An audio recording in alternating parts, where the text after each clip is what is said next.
Hello, hi everyone. Welcome if we haven't met yet. This is Patty Bennett, and I am an independent Stampin' Up! Demonstrator.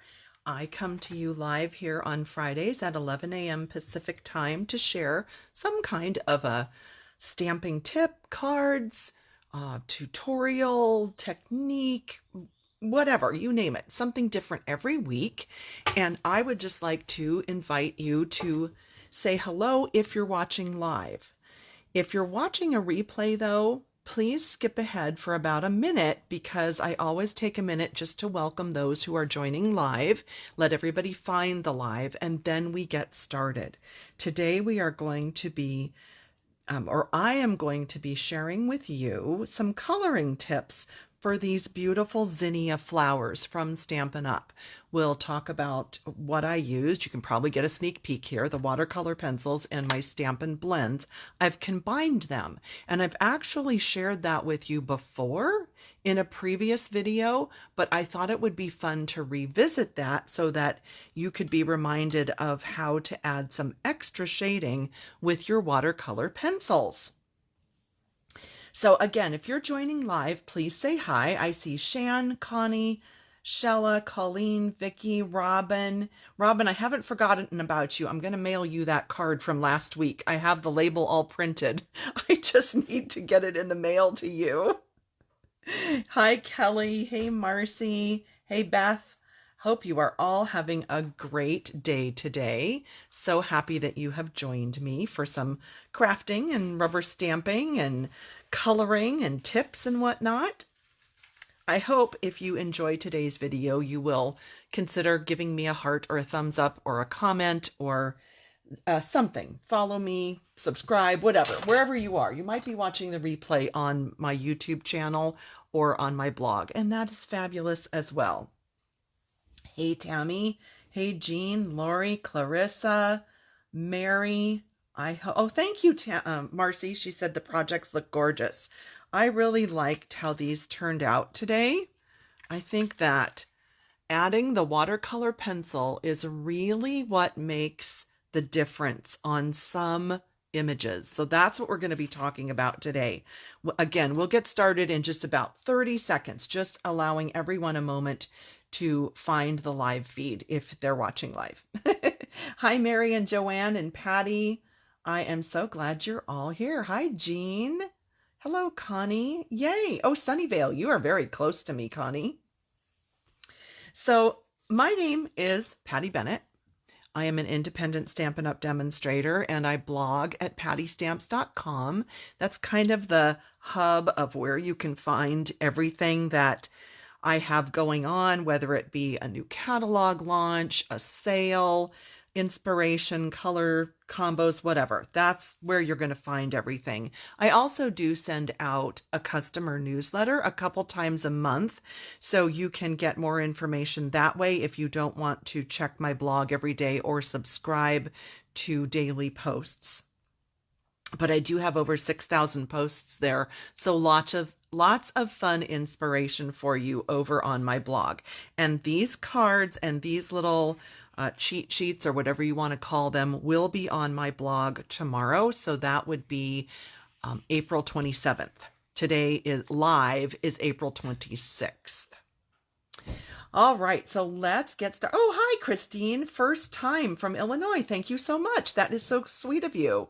Hi, Tanya and Elaine, Lori, Donna. Hello, everybody. Hi, Patricia. Hello, everyone. So glad that you are here.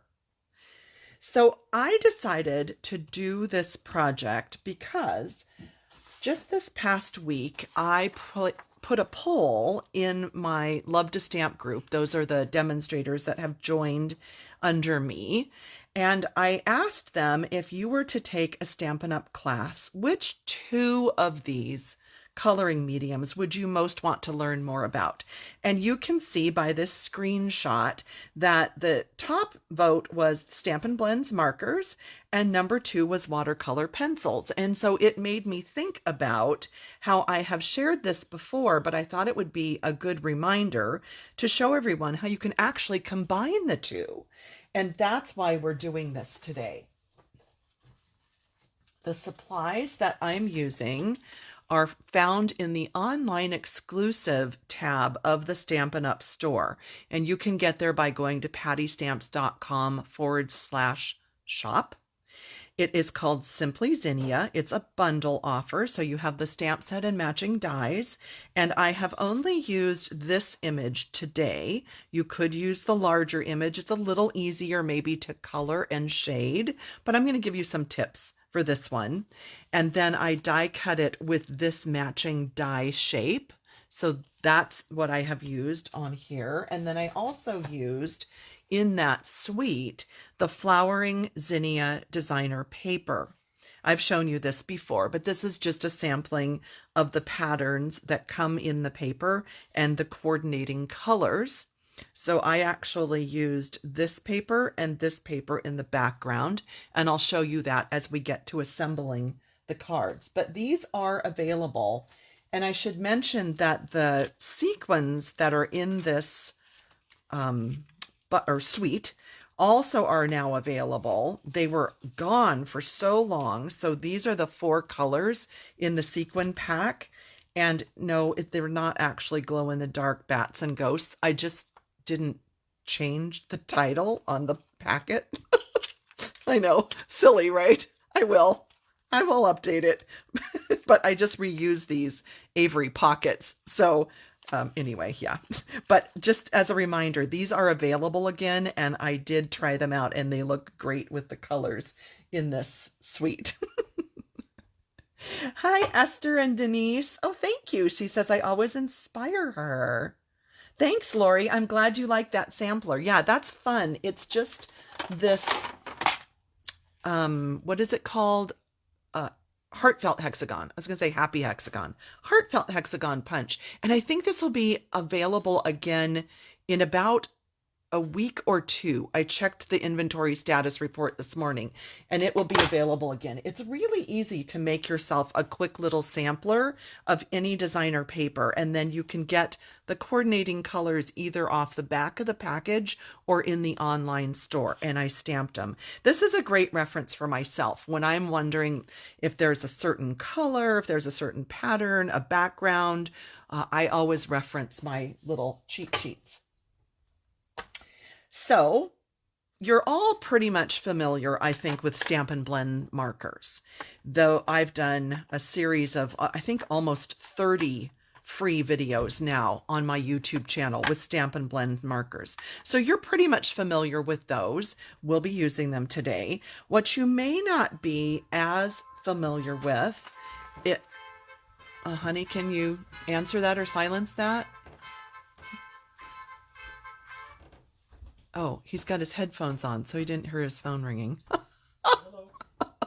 That's kind of hysterical. Sorry about that. Okay, what was I saying? Oh, now he's got his call on speakerphone. Okay, delightful. Anyway, what you may not have used so much.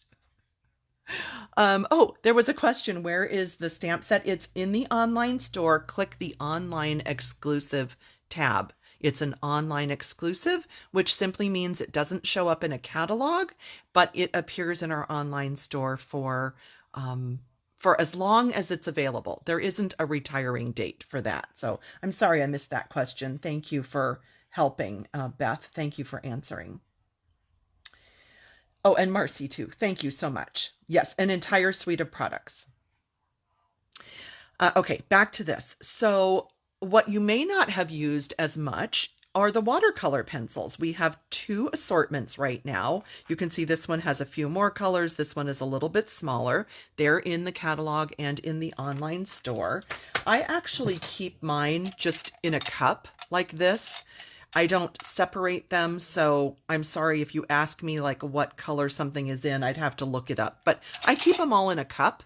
And I just wanted to show you, just as a little public service announcement, the Prismacolor pencil sharpener, I feel is the best one.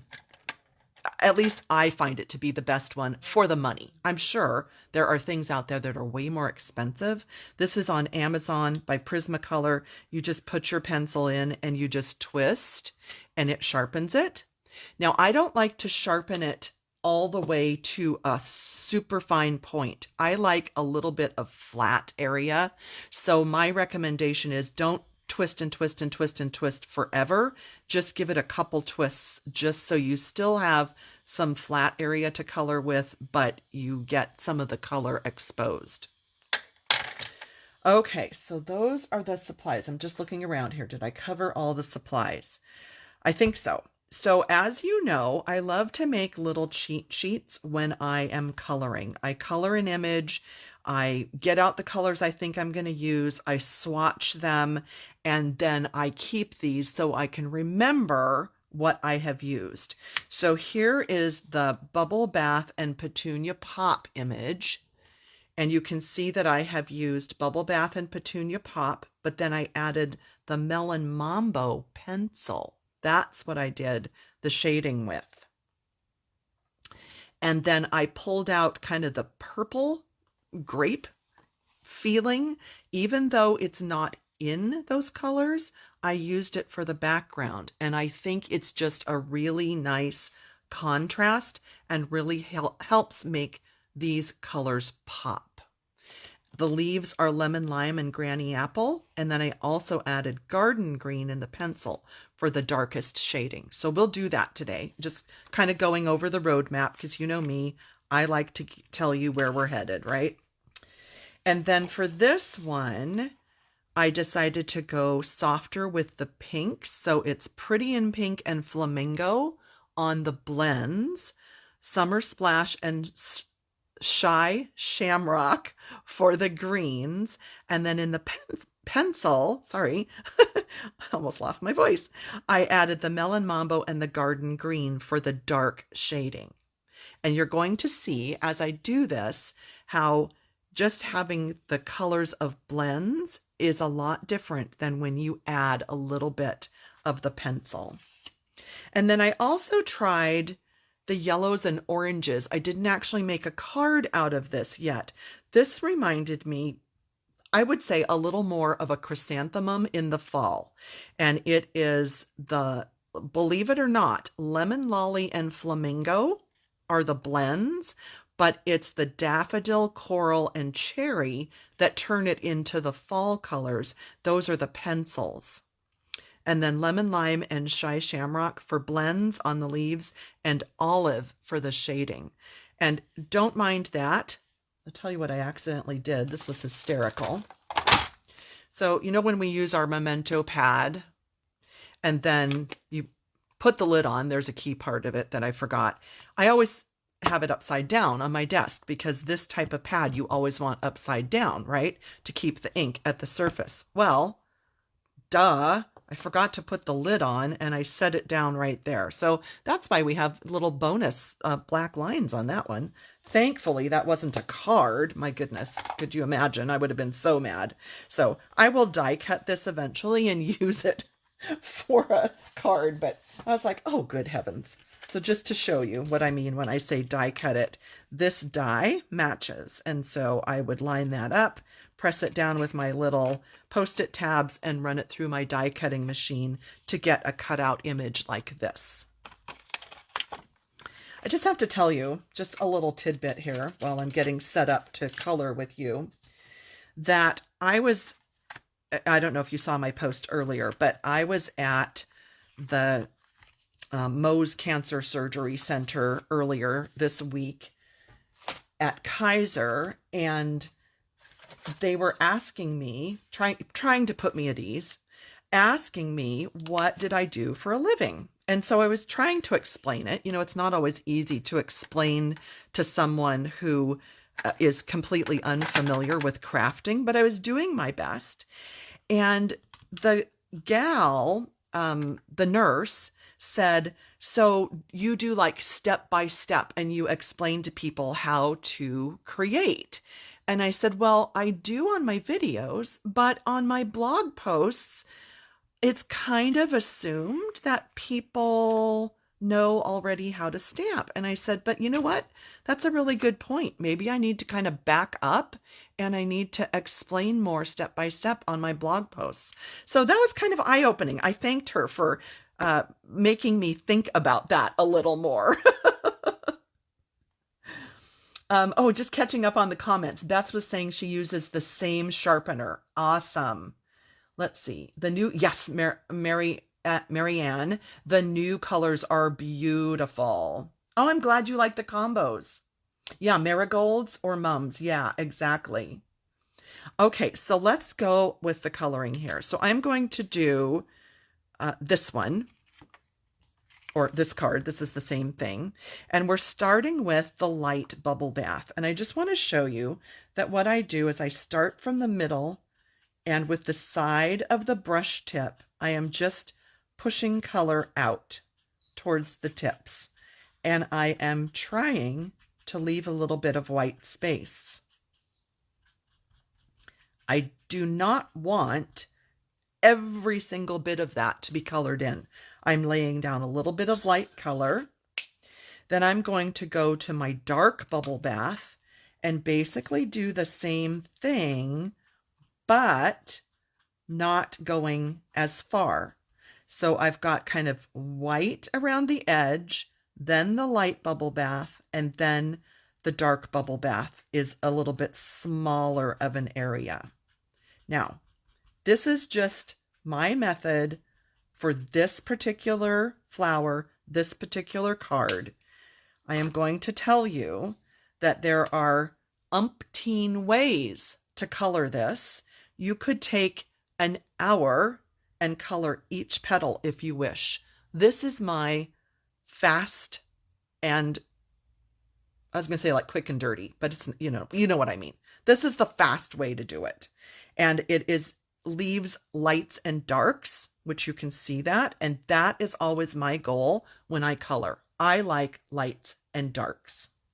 So now we're going to be a little bit more careful. We're going to use light Petunia Pop. And I am simply adding a little bit of color where they have shading. And I'm purposefully being a little bit more careful with the placement. This is not as fast and loose as the bubble bath. But again, remember, this is just one method. You don't have to do this. This is one way you could do it to achieve the look that I did.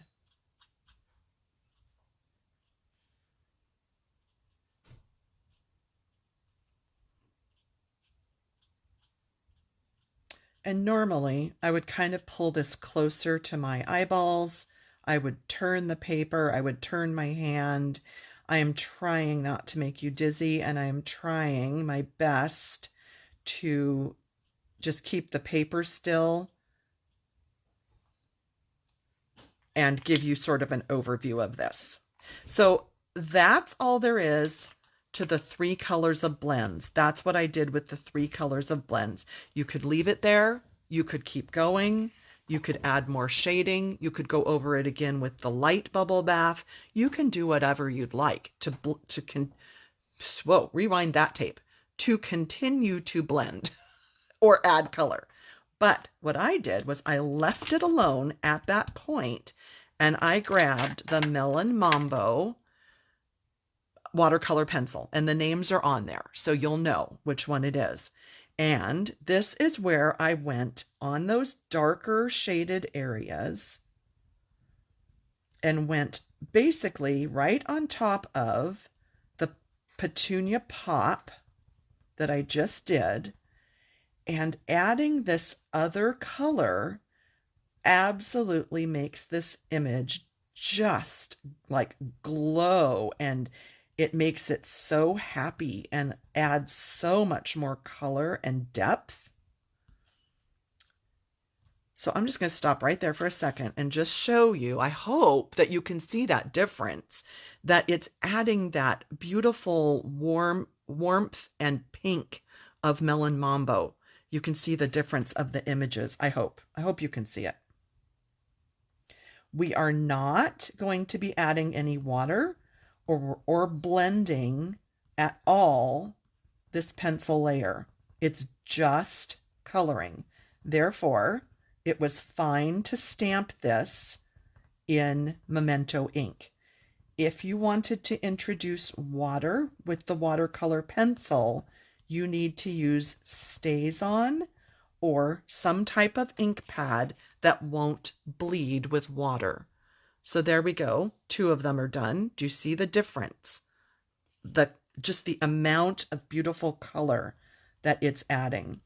Now, I'm not looking at comments right now, but I would imagine one thing you might be thinking is, well, why don't you just do that, add that color with a Stampin' Blend? And I'll tell you why. Maybe nobody was thinking that, but I'll tell you anyway. The reason is when you add Stampin' Blends on top of Stampin' Blends on top of Stampin' Blends, so it would have been the 4th layer of color, right? With Mambo as a Stampin' Blend, if I would have done that.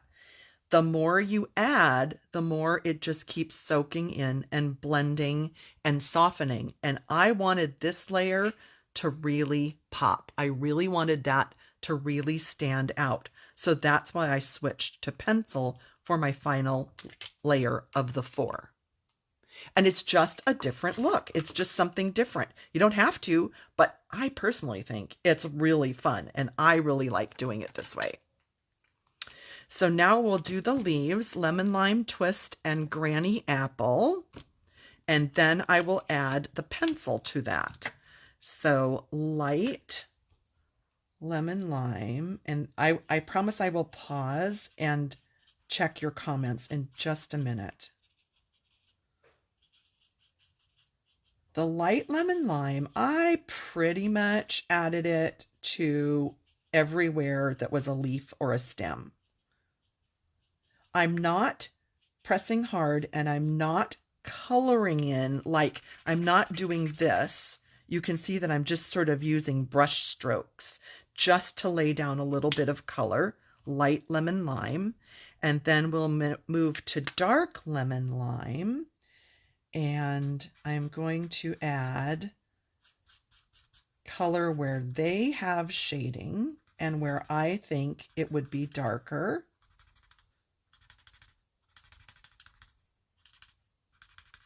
And I don't know, did I say I switched to the bullet tip? You can hear it. It sounds completely different, doesn't it, when you color? It's a little easier to use and control where the color goes. And then with is it light granny apple green, I'm going to go over everywhere that I think the artist is indicating some darker shading.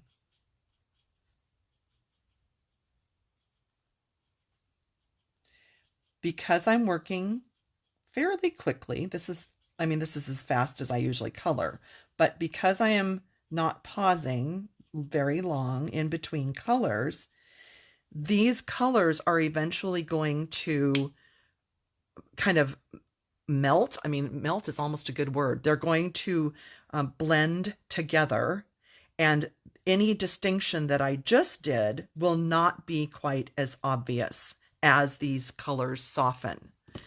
But you can still see lights and darks. And then I am going to go to the granny apple and garden green. See, aren't I'm really happy that I have my little cheat sheet, because I would not have remembered which colors. So I'm going to go over a little bit, and this one isn't going to show as much, but it does a little bit. The granny apple, just put down a little bit of color. But what you're going to really see is when I add the garden green, because this is what is really going to stand out and darken and not blend in to the blends coloring. See, do you see that? You can really see where this color is just going to stay right on top and give you that really beautiful extra depth. In fact, let me do this one right here, and I'm going to stop and show you the difference. So do you see the difference right here of adding the garden green versus not? And it's not difficult because all I'm doing is adding color where the artist already has the shading, just kind of following along those lines. So it's not like you have to have an art degree and worry about, well, but the shading is here and the light is there and this is a shadow, and you don't have to worry. You just just color what they did. And that's it. And we're done. And I think it's very beautiful. I love it. Oh, hang on. There must have been a bunch of questions. Let me just look 1 second. Yes, quite a difference. Adds a lot of depth. Yes, exactly. Let's see. Okay, Marcy said, I love this look. I prefer it over blends on their own. I feel it gives so much more life to the image. I agree. Oh, yeah, Marianne, I've done a couple videos on this before about shading with the watercolor pencils over the blends, and I think they're in my playlist of all my blends videos, so you can see that on my YouTube channel. I'll try to remember to link that. How do I clean my Stampin' Scrub? I don't use a Stampin' Scrub. I use the chamois, and this is the chamois that came with the glass mat. I just use a chamois. I don't use the Stampin' Scrub. I don't personally care for it, but it doesn't matter. You can use whatever you'd like. But either way, you rinse them with warm water and soap, and that's all you do to clean either of them. All right. Oh, good. You're answering each other. Thank you so much. Thank you, Robin. I appreciate that. Thank you, Faith. Thanks, Bobby. Thank you, everybody. My goodness. Yes, so Lolly, so Tanya says, did you put Lolly in the center? So, yes, I did on these because I left them open. I didn't color them when I did the pink. And as I was looking over here, as I was coloring, I noticed that I did not leave them blank. And I'm pretty afraid now if I add the yellow in the center, it's going to turn orange. So I'm just going to leave this one alone. This one will not have the yellow in the center, but it's okay. It doesn't have to be identical, but that's a good eye. And thank you for asking. Thanks, Polly. Oh, thank you, everybody. I'm glad you enjoyed that. So I will turn around real quick and die cut this so that we can finish up and make this card. I want to show you how I made this frame. And then for anyone who would like to hang out, I'm going to color one of these just to kind of go over the process again and show you how I did that.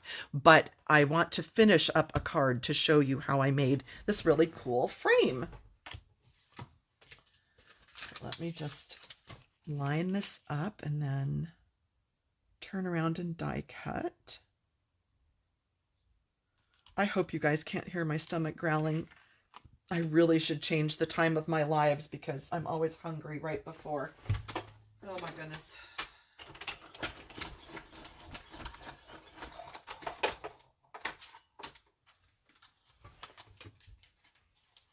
Alrighty, isn't that pretty? So easy, so simple.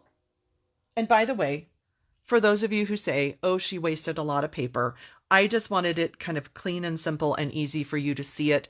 Normally, I would use a half a sheet and stamp a whole bunch of images and not waste this much paper. But just for the video, I think it's easier for you to see when I'm just doing one image on a quarter sheet. Okay, so there's our die cut piece. And I used a top fold thick basic white, just the 4 1/4 by 11, scored in half and folded because I love top folds. And then I want to show you this fun little frame idea. I was inspired by, and it didn't turn out anything close to, but I just want to tell you what inspired me. I saw a card that my friend Marcy, she's on here, she made a card where she had taken a piece of paper and simply die cut a square in it, and it made it look like I don't even know if I can say the word Polaroid because, you know, it's probably like trademarked, but anyway, it looked like a photograph frame.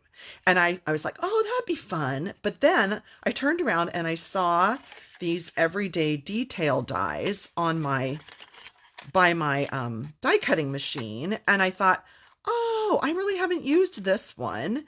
Let me try this. And so what I discovered was if I started with 3 1/4 by 4 3/4, just was kind of a scrap that I had, that was like the perfect frame size to die cut. And of course you would want to, hold that down so it doesn't shift, because what you want is a fairly nice frame, equal frame all the way around.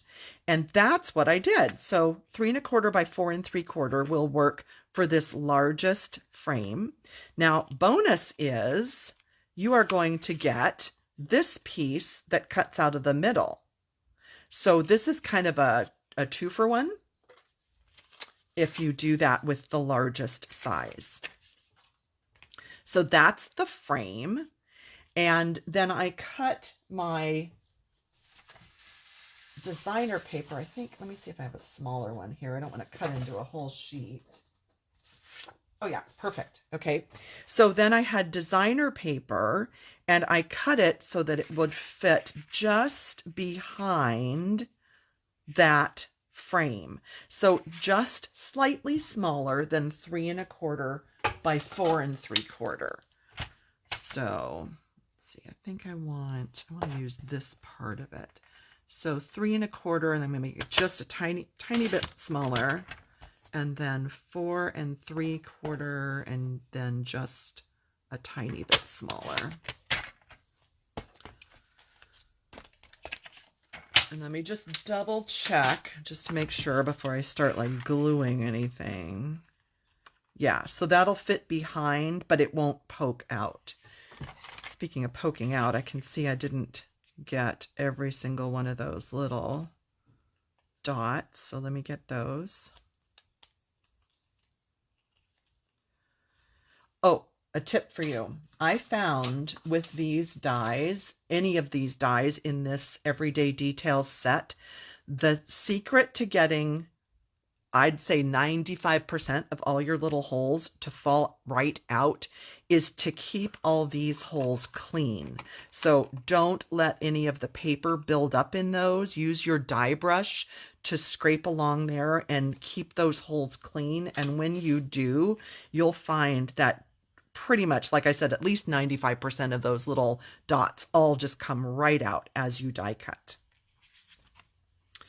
And then what I did was I used my, favorite foam adhesive sheets, and I cut little strips. Now, I know you're saying we sell foam adhesive strips. I'm just going to tell you something. I am not a fan of those.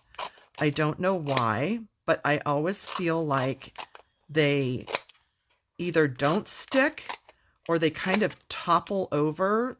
Like I can't, maybe it's operator error. I don't know. Maybe it's me, but personally, I prefer the foam adhesive sheets and then just cutting them into strips. So I'm just going to measure and look and make sure. Yeah, that's going to fit there. Maybe a slightly skinnier. Yeah, that'll be better. So I'm just going to line kind of like I was making a shaker card, but I'm using these foam adhesive sheets instead of the foam adhesive strips that we sell. I don't know. I just am not great with those. I don't know what it is. Let's see, maybe this piece. And then just gonna put a piece across the top. So like I said, it's kind of like you're making a shaker card. Need a little bit, tiny bit skinnier. Half of this one will be good. Kind of like making a shaker card frame. And then I just save those in my handy dandy little bucket over there. Did I just put it in the bucket? Ding-a-ling. Yes, I love foam adhesive sheets. Yeah, they're too thin for me, Mary. I agree. I think it's something about them. Yeah, okay. And so Marianne agrees. She says she can't get them to stick very well either. I can't either. I don't know what it is. I just am not great with them. So this is my solution to any kind of a frame project or a shaker card. Okay, so now, see, it's sticking everywhere. So now I want this on there, and I want to just show you something that I found that is kind of handy. So if you take just really any box, anything with a square corner like this, and you put your stick, stop. Go over there and just sit there in the corner. Go in the corner. I want it to go in the corner. Okay, there we go. You just put it in the corner. Then you can just kind of line this up in the corner. Hang on, now my camera's in the way. We're going to hope that this works because I didn't think about the fact that the camera would be right in the middle. Okay, it's not. Hang on, because I can't see through the camera. Sorry. Sorry. Okay, you know what? I'll trim it off. Okay, my point was you could kind of line it up in the corner, but I wasn't thinking about the fact that I couldn't see what I was doing because I'm looking through the camera. So I'll just trim this off and we'll pretend like that worked really well. But that was kind of an easy way for me to get that lined up. So that was that. Sorry about that, everyone. Live crafting. Oh, good. Donna uses the foam adhesive sheets as well. Thank you, Shelley. You're so sweet. I love that. Oh, good. Polly's using them too. Yes, I did what, Tammy? A stamp positioner? That might work. I don't know if it's deep enough, but you could try that. You could definitely try that. Anyway, sorry, everybody, sorry. And then I used liquid glue. You can use whatever adhesive you want to stick this. Of course, I stuck it right in the middle because, you know, that's me. That's how I craft. Everything is in the middle, perpendicular, lined up. That's just me. And then this will go on top. Oh, look how funny. I used the purple and here I used the Mambo, but you know what? It still looks great. I'm kind of glad I did that. I'm kind of glad. I like that actually. Either one will work, right? Huh, interesting. I like that. Okay, anyway. Oh, you asked if you put the foam adhesive sheet in the, oh yes, I did. Okay, yeah, I did. Picked it up, put it right in the bucket. That was so silly. And I used this die. This is kind of my favorite new die. It is from Unbounded Beauty. Excuse me, Unbounded Love. It has tons of different dies in it. And I love this one, this particular one right here. So that's, again, Unbounded Beauty. And I tucked it under there, stamped on it, and added the flowers. But I wanted to show you something. Just before this live, I was opening up these new products from the new annual catalog, and they are ephemera sheets. There are 4 different packages. All of them have 8 sheets of die cuts in them. And what I was kind of wondering was, might there be one of these that would look nice on top of this? Now, I haven't tried it, but it was just a thought, and I thought you might find, not the square ones though.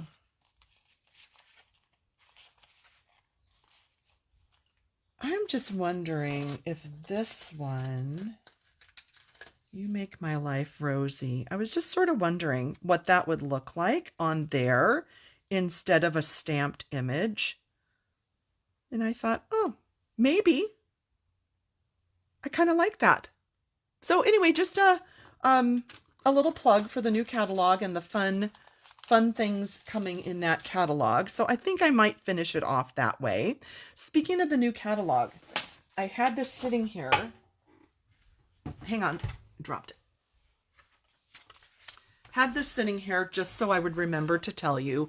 So many of you have asked, when are you doing your new catalog walkthrough about the tabs and how it's organized and explaining the new layout and the new format, pardon me, sorry, of the new catalog. Okay, so May 1st is when I can open this in front of you and show you. Otherwise, I'd do it sooner, but I can't. So May 1st is next Wednesday, or I mean this coming Wednesday, next Wednesday, however you want to say it, right? 11 a.m. because that's kind of my usual time to go live here.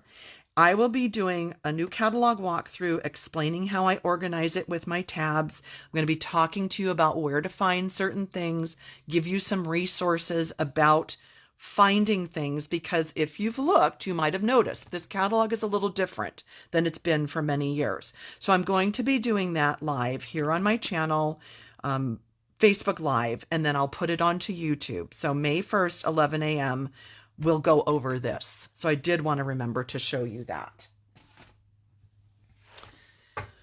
Oh, Shelley, you may have missed those videos. Hang on, I need to reach over here and show you. She said, if I die cut ahead of time, how do I organize them? So this always sits on my desk. I've shown this in many of my videos, and I have these little pockets of pre-die cut pieces. And so when I am ready to make a project, I have them all ready to go. And my die cutting fairy, Tammy, is actually on here today. I give her white paper and dies, and I ask her to die cut for me, and I'm so blessed. So yeah, that's how that's what I do with them. That's what I store them in. Let's see. Oh yes, thank you. Oh, thank you. Marcy even put the playlist on there. Thank you. Thank you. Jean says, aren't you going to Mexico? No, I am not. I don't know if you all saw a post that I posted earlier today, and I actually have been talking about this. I had some Mohs surgery this week, and they removed quite a huge piece of my forehead, and they got all the cancer, so that's the good news. And my dermatologist, said really not so smart to go be in the sun. So no, we are not going to Mexico. And my husband has just had the same type of surgery on the top of his head in the last month or so. So we are hanging out here. I will not be in Mexico, but yeah, thank you. Oh, good. Tammy's ready for my next request. Well, as soon as we get through this huge summertime fun class of die cutting, I definitely will have die cutting out of the new catalog for you, Tammy. All right, so I will assemble this one later, but that is basically how to color for the Bubble Bath and Petunia Pop color combo. And I wanted to do this one next, but if you feel like, been there, done that, I've seen this, I don't need to see it again, you are welcome to scoot, and you don't have to watch this again. I just thought that if you either tuned in late or if you wanted to see it again, I would do the colors with the Pretty in Pink and the Flamingo blends. So I'm going to do that now and hang out and answer questions if you have them. So Flamingo and Pretty in Pink. Do you like how I just write Pip? That's my shortcut for Pretty in Pink. Yes, Kathy, I'm so happy they got all the cancer as well. I waited way too long. I should not have done that. So I really shouldn't have done that. But I waited too long and they had to take an awful lot of skin. Not happy with myself, but it is what it is. And anyway, yeah. So I am just going to do sort of the same idea. This is the light Pretty in Pink. And I've noticed that Pretty in Pink tends to come out really orange-ish when you first use it, and it definitely softens to pink. And I've noticed that the Flamingo does the same thing. It's interesting.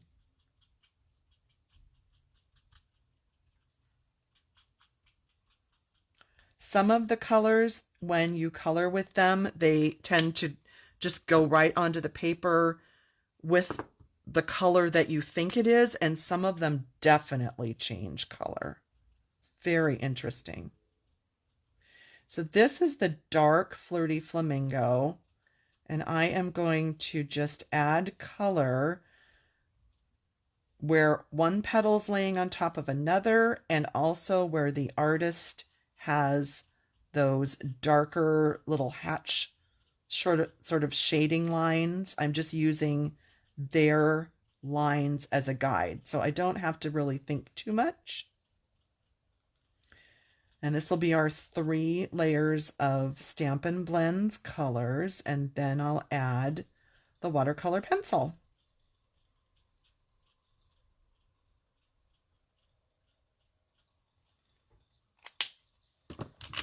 And let's see, I used Mambo again, so I'll go back to that.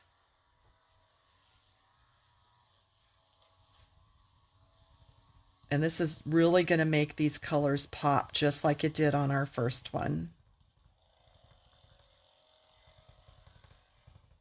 It's really going to add that dimension.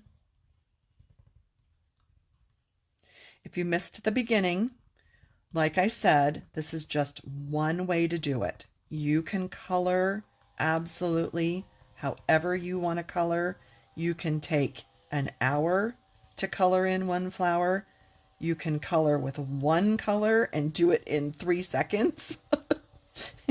You can add just a tiny bit of shading. You can add a lot of shading. You can go back and add shading again.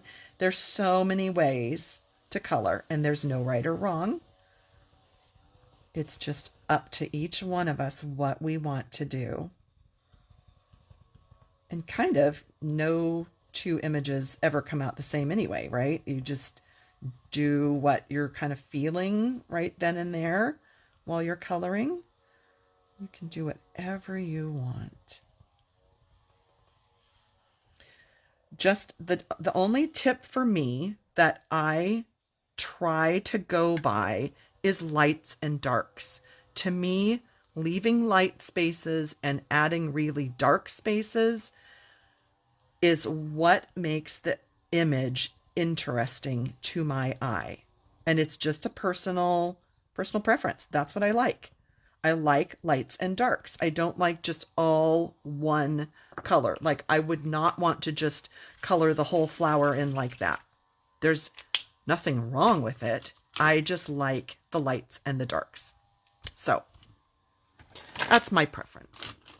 And this flower uses a different green palette. So we're going to do the Summer Splash and the Shy Shamrock. Both of these are brand new colors coming out in the new catalog on May 1st. They are part of our In Color collection. This is Light Summer Splash. It's the lightest color of these 4.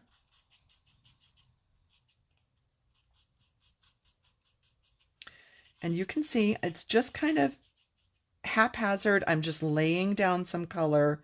I am not trying to fill in and be completely precise. I really like a looser look, which is unusual because normally I'm like a totally inside the lines person. But I do like this just kind of looser. Maybe it's more realistic. You know, when you look in nature, you don't see a leaf that's 100% all the same color everywhere from the base to the tip. You see lights and darks. You see differences in colors. It's, I don't know, just a little more realistic to me. So those are the 2 Summer Splash, and then I'm going to go to Dark Shy Shamrock.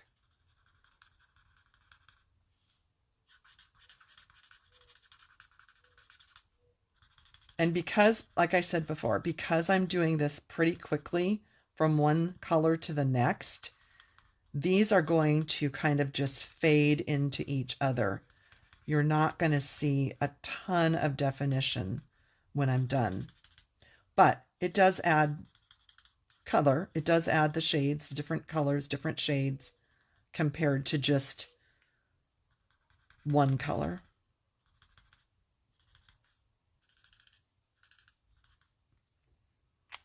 And then our final step will be that garden green watercolor pencil. And since it is going to just sit on top of all that color, it's not going to blend in, and it is going to give us those darker colors.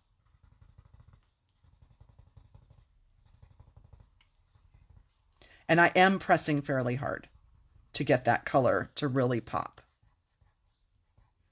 But I do not press hard with the Stampin' Blends.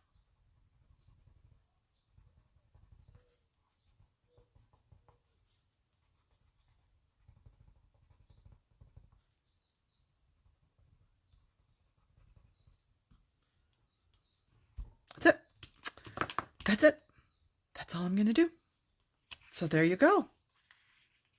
That is the Pretty in Pink and Flirty Flamingo. And we did the Bubble Bath and Petunia Pop. And I don't know what happened to the, oh, it's under here. It's hiding. And then that was the yellow one that we looked at. So those were kind of my 3 different color combo ideas that I came up with. And what I'd love to know, for those of you that stayed here, what, have you done this? Maybe you saw this before on my video where I've done this before, combining the pencils and the blends. Have you tried this? Do you like this? Do you like that extra depth that it adds? I'm just curious because I really like it. I like that extra shading that it does. Humphrey Aileen, did I color the centers? So I did. I mentioned that before, that I did yellow here, but I forgot to leave it blank on the one we did before, and I accidentally went over it with the light bubble bath, and I didn't want to add yellow because it'll turn orange, so I left that one alone. But yes, I did do yellow on this one. On this one, I just kind of left it. Maybe I'll add, I don't know if I want to add dark. I think I'm just going to go with some light, Pretty in Pink. Just fill that in just a little. I really don't want those too dark. So that's all. That's all I did. Oh, good. You haven't tried it, but you will. I'm glad. I'm glad you learned something. Thank you. Oh, good, Terry. Awesome. Marianne's going to try it. Oh, Tammy says she's seen me do it before, but she hasn't tried it. Oh, good. Yep. Break out those watercolor pencils. I'm glad that you like it. So glad. So just a reminder, if you're looking for the finished cards, they'll be on pattystamps.com tomorrow, which is April 27th. The supplies are already on my blog today. So if you're watching live and you need any of these supplies, if you don't have a demonstrator, if you need to shop, you can jump right over there right now and you can purchase these supplies. They're all available except the new in colors. Those need to wait till May 1st. And then don't forget, on May 1st, speaking of the new catalog, the live walkthrough, we'll be doing that. And then I'll have another live video for you on the 3rd, a week from today. Thank you. Patricia loves the lights and the darks. Thank you. Jane's going to try it. Awesome. Awesome. Colleen is going to try it. Oh, yeah. Okay. Oh, great. Thank you. Sharon loves the pop of color. Well, thank you all. I hope you have a fabulous weekend. And I hope that I've encouraged you to maybe break out your Stampin' Blends and your watercolor pencils and use both of those together. That would be great. I'd love to see what you create with those. Have a fabulous weekend. I will see you all back here on Wednesday for that catalog walkthrough. Bye, everyone.